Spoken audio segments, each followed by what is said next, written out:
Lecture du livre du prophète Amos. Écoutez ceci, vous qui écrasez le malheureux, pour anéantir les humbles du pays. Car vous dites, quand donc la fête de la nouvelle lune sera-t-elle passée, pour que nous puissions vendre notre blé? Quand donc le sabbat sera-t-il fini, pour que nous puissions écouler notre froment? Nous allons diminuer les mesures, augmenter les prix et fausser les balances. Nous pourrons acheter le faible pour un peu d'argent, le malheureux pour une paire de sandales. Nous vendrons jusqu'au déchet du froment. Le Seigneur le jure par la fierté de Jacob. Non, jamais je n'oublierai aucun de leurs méfaits.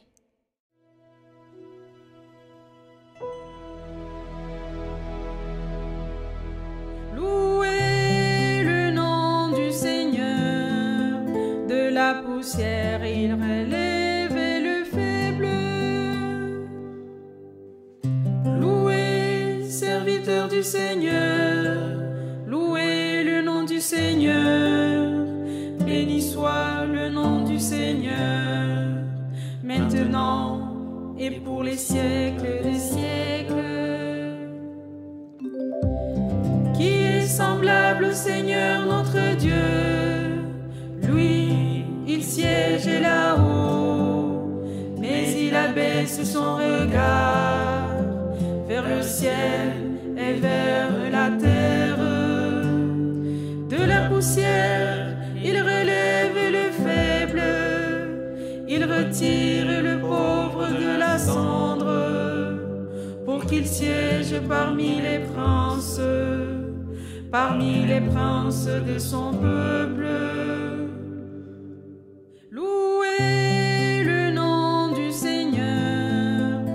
La poussière, il relève le faible.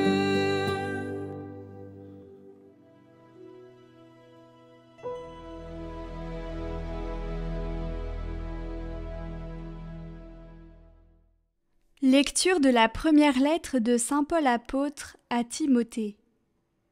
Bien-aimé, j'encourage, avant tout, à faire des demandes, des prières, des intercessions et des actions de grâce pour tous les hommes, pour les chefs d'État et tous ceux qui exercent l'autorité, afin que nous puissions mener notre vie dans la tranquillité et le calme, en toute piété et dignité.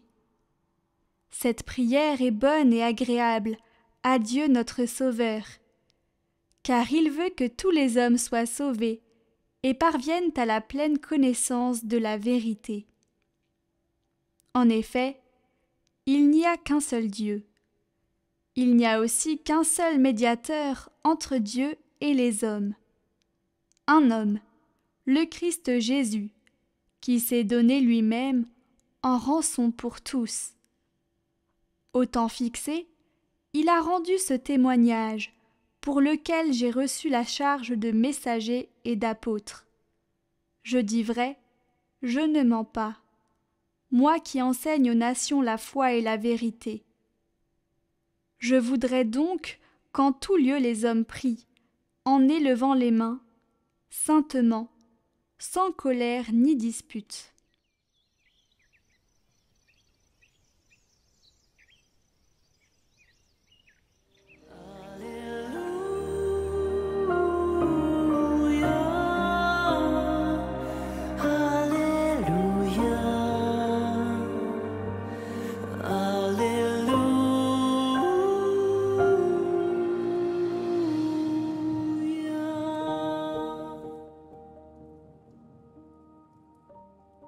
Évangile de Jésus-Christ selon saint Luc.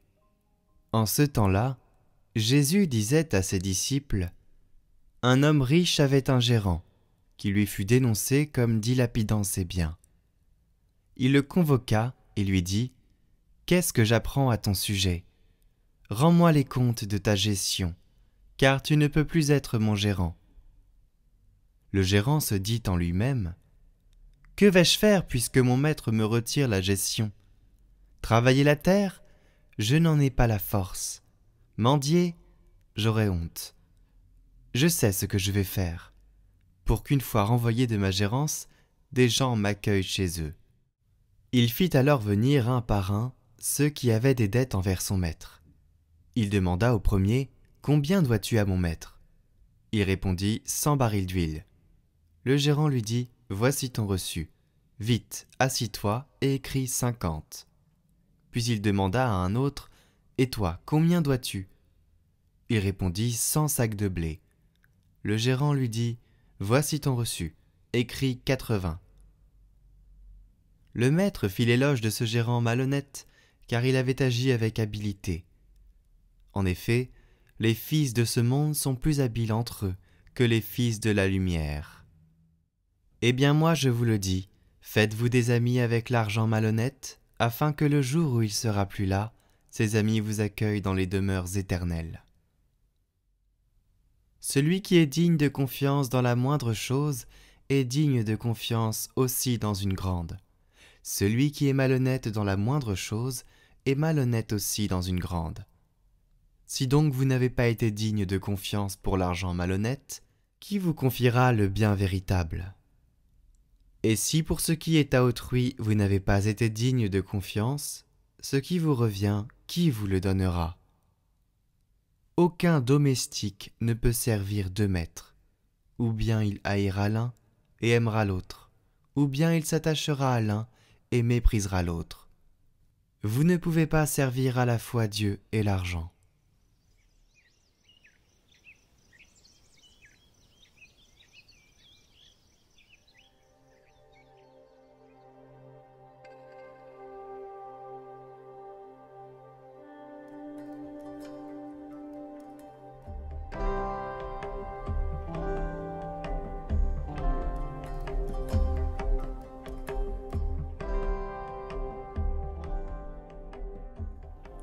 Vous ne pouvez pas servir à la fois Dieu et l'argent. Chers amis, l'argent est omniprésent dans notre vie, dans nos pensées et nos conversations. Comme le dit Cicéron, c'est le nerf de la guerre. Plus que jamais, on conçoit un enfant si on a suffisamment de moyens financiers. La rentrée des classes est d'abord évaluée en termes de budget. La réussite des études est suspendue à l'obtention d'une bourse. Le choix du métier se fait pour beaucoup en fonction du salaire et le mariage ne sera envisagé qu'en fonction des moyens matériels pour organiser une fête mémorable. Le monde a toujours fonctionné avec l'argent, mais en ce domaine, le monde est souvent pris de folie. Aujourd'hui, plus que jamais, notre monde est coupé en deux entre des populations de gens extrêmement riches et des gens extrêmement pauvres. Au milieu, se trouve bon nombre d'entre nous qui s'efforcent de vivre avec les moyens du moment, en faisant attention aux dépenses, mais aussi avec un souci de confort légitime. Et c'est dans ce contexte que nous recevons l'étonnante parabole de Jésus que nous venons d'entendre, et qui semble entrer en contradiction avec tout le reste de l'enseignement évangélique sur l'argent. L'histoire racontée par Jésus est tout simplement une affaire de fausse facture. Alors, penchons-nous sur ce texte pour mieux comprendre ce que le Seigneur veut nous apprendre. Nul ne peut servir deux maîtres, vous ne pouvez servir Dieu et l'argent. Ce verset, le dernier du passage entendu aujourd'hui, est la clé de voûte de tout le texte. L'argent, avec un grand A, brille à nos yeux. Il nous attire à lui par son immense pouvoir de séduction. Il nous courbe devant lui tout en prétendant nous servir.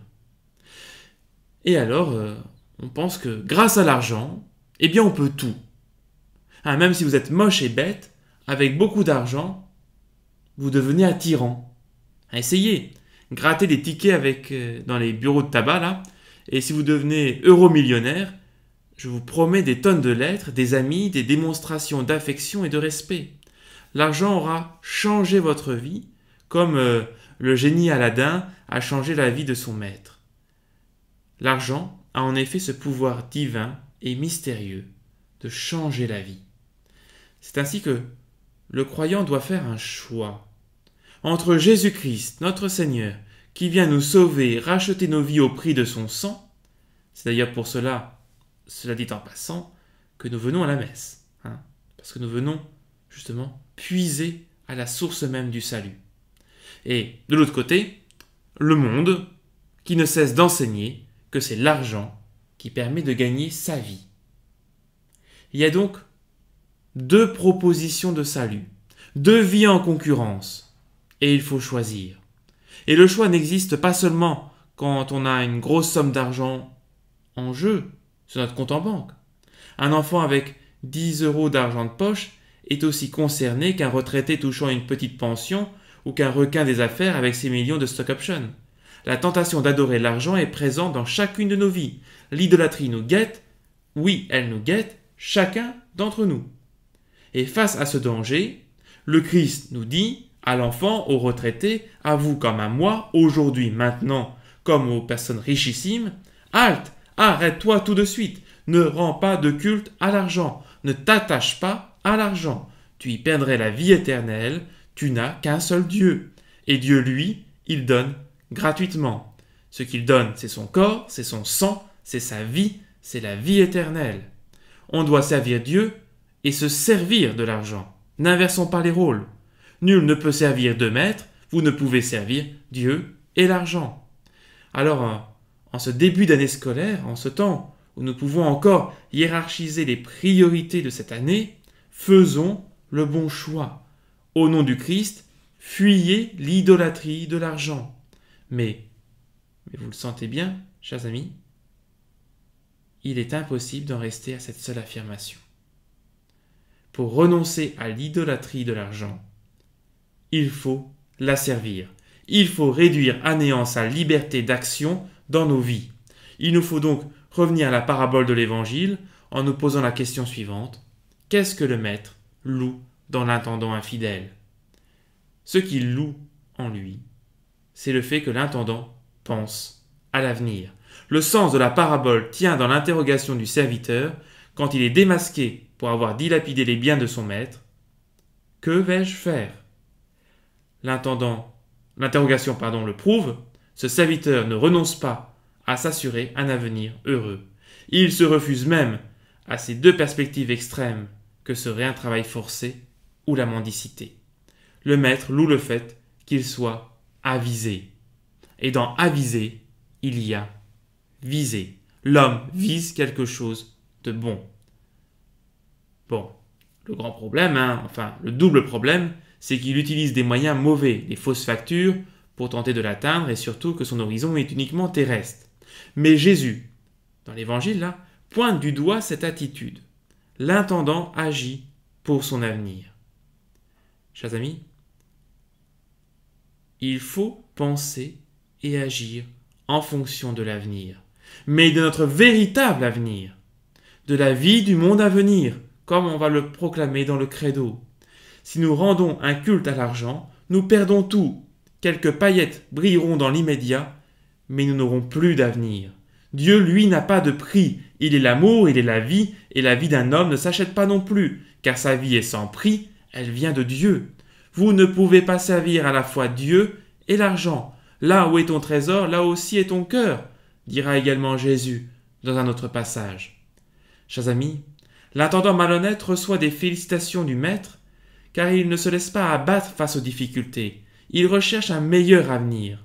Songe à l'avenir, nous dit Jésus aujourd'hui. Songe à l'avenir. Mais ne te trompe pas. Nul ne peut servir à la fois deux maîtres. L'argent peut-il garantir l'avenir? Quelques années peut-être. Mais l'avenir, c'est Dieu et lui seul. Alors je conclus en vous rappelant la première des béatitudes. Heureux, vous les pauvres, car le royaume de Dieu est à vous. Que la bénédiction de Dieu Père, Fils et Saint-Esprit descende sur vous tous et repose à jamais. Amen. Prions pour toutes les intentions déposées en commentaire cette semaine. Notre Père, qui es aux cieux, que ton nom soit sanctifié, que ton règne vienne, que ta volonté soit faite sur la terre comme au ciel. Donne-nous aujourd'hui notre pain de ce jour.